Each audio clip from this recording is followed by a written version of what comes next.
안녕하세요. 시니어 정보 시대입니다. 오늘 전해드릴 이야기는 한 어머니의 마지막 고백에 관한 이야기입니다. 이 이야기를 듣고 나시면 여러분도 많은 생각이 드실 거예요. 그럼 시작해 보겠습니다. 가난 속에서도 두 아들을 키우기 위해 평생을 희생한 어머니가 있었습니다. 자신은 늘 뒤로 하고 오직 자식만을 위해 살아왔습니다. 추운 겨울날 어머니는 자신의 두꺼운 외투를 벗어 떨고 있는 아들에게 입혀주곤 했습니다. 어머니, 자신은 얇은 옷 한 벌로 추위를 견디셨죠. 밥상에 반찬이 부족한 날이면 어머니는 늘 난 배부르다, 많이 먹어라며 자식들에게 먼저 양보하셨습니다. 정작 어머니의 그릇에는 김치 몇 조각과 밥 한 공기가 전부였습니다. 옷 한 벌, 밥 한 끼조차도 언제나 자식들이 먼저였습니다. 학교에 필요한 준비물이 있으면 어머니는 자신의 화장품 하나도 사지 않으면서 아이들 것은 빠짐없이 챙겨주셨습니다. 아이들이 아프면 밤새 간병하며 자신의 잠을 포기하셨고, 아이들이 기뻐하는 모습을 보는 것만으로도 만족해 하셨습니다. 어머니에게는 자신만의 시간도, 자신만의 꿈도, 자신만의 취미도 없었습니다. 친구들과 차 한 잔 마시는 여유도, 영화 한 편 보는 소소한 즐거움도 모두 포기하셨습니다. 오직 아들들이 건강하게 자라고, 공부 잘하고, 훌륭한 사람이 되기만을 바라며 하루하루를 보내셨습니다.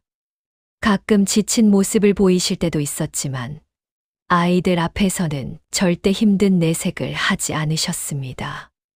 언제나 미소로 아이들을 맞이하시고 괜찮다, 엄마는 괜찮다며 자신을 다독이셨던 그 모습이 아직도 생생합니다.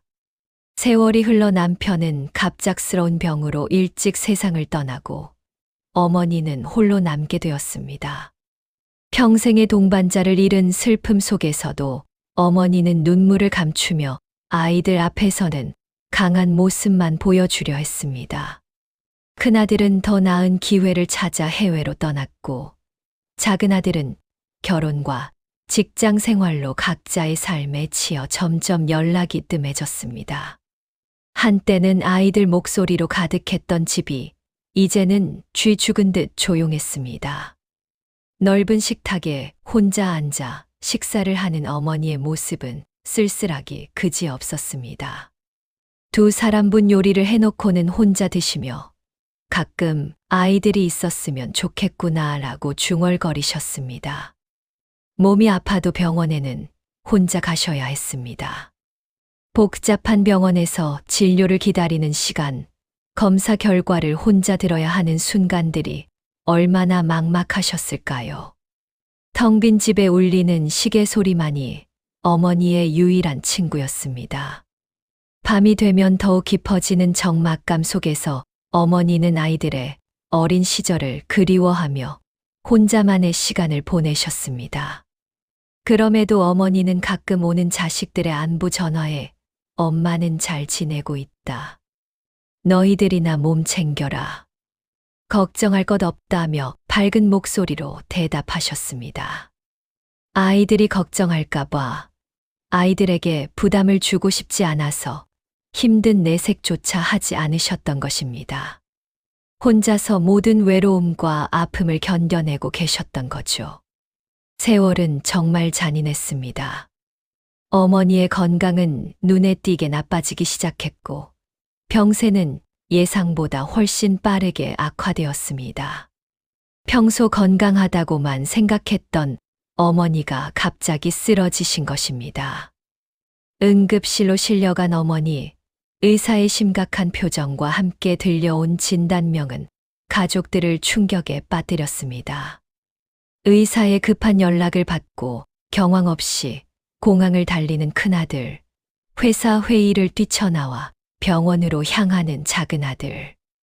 오랜만에 한자리에 모인 가족들이었지만 상황은 너무도 절망적이었습니다.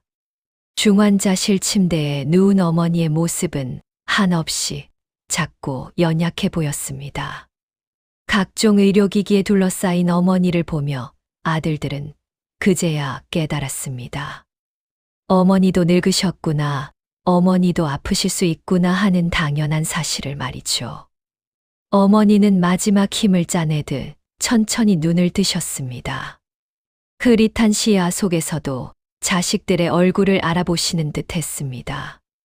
오랜만에 모인 자식들을 바라보시며 어머니는 가쁜 숨을 고르시더니 무언가 말씀하려는 듯 떨리는 입술을 움직이셨습니다. 두 아들은 어머니의 침대 곁으로 다가가 귀를 기울였습니다. 어머니의 마지막 말씀이 될 수도 있다는 생각에 한마디도 놓치고 싶지 않았습니다. 과연 평생을 자식들만 바라보며 살아오신 어머니는 생의 마지막 순간에 무슨 말씀을 하실까요? 아들들은 숨을 죽이며 어머니의 목소리에 집중했습니다.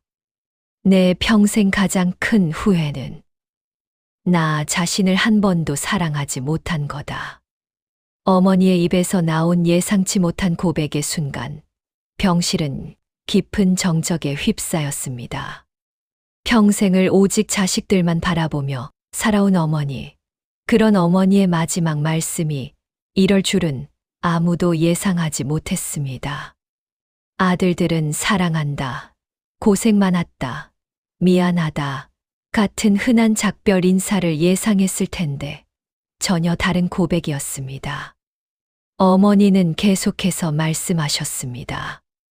난 항상 너희들 걱정만 하고 너희들의 행복만 바라며 살았다. 너희가 아프면 내가 더 아팠고 너희가 기뻐하면 내가 더 기뻤다. 하지만 정작 나 자신이 무엇을 원하는지, 무엇이 행복한지, 내가 진짜 누구인지는 한 번도 생각해 보지 못했구나. 가느다란 목소리였지만 그 안에 담긴 깊은 후회와 아쉬움이 아들들의 가슴을 깊이 후벼 팠습니다. 내가 좋아하는 것이 뭔지, 내가 하고 싶었던 일이 뭔지, 내 꿈이 뭐였는지, 그런 것들을 한 번도 찾아보려 하지 않았어. 엄마라는 이름 뒤에 숨어서 진짜 내 모습을 잃어버렸구나. 두 아들은 그제야 깨달았습니다. 어머니가 얼마나 외로우셨는지, 얼마나 자신을 잃고 살아오셨는지를. 그토록 당연하게 여겨왔던 어머니의 무조건적인 희생과 사랑 뒤에 숨겨진 한 인간으로서의 깊은 아픔과 갈망을 말이죠. 어머니는 단순히 엄마가 아니라 꿈과 욕망을 가진 한 사람이었던 것입니다. 아들들의 눈에서는 뜨거운 눈물이 흘러내렸습니다. 어머니의 마지막 고백은 남은 가족들에게 평생 잊을 수 없는 울림을 남겼습니다. 부모도 자녀와 똑같이 꿈과 희망을 가진 한 사람의 소중한 인생이라는 것, 자신을 돌보고 사랑하는 삶이 얼마나 중요한지를 깨닫게 해주었습니다. 여러분이라면 이런 상황에서 어떤 선택을 하시겠습니까? 부모로서 또는 자녀로서 말이죠. 댓글로 여러분의 진솔한 생각을 들려주세요. 그리고 더 많은 시니어들의 이야기를 함께 나누고 싶으시다면 구독과 좋아요로 응원해 주시기 바랍니다. 다음에도 여러분의 마음에 와닿는 이야기로 찾아뵙겠습니다. 시니어 정보 시대였습니다. 감사합니다.